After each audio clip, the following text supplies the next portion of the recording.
How to recover deleted messages on WhatsApp without backup.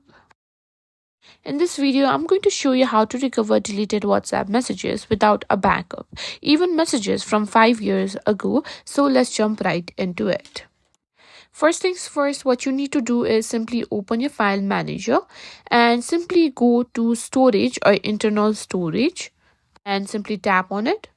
Now scroll down and go to Android. From here, simply go to media.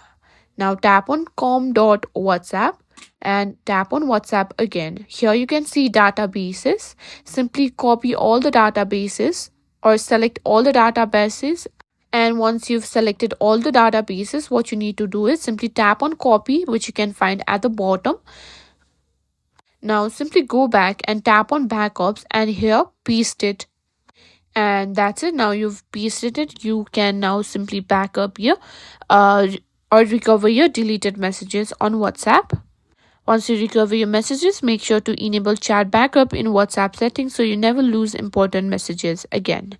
And that's it. That's how you can simply recover your deleted messages on WhatsApp without backup.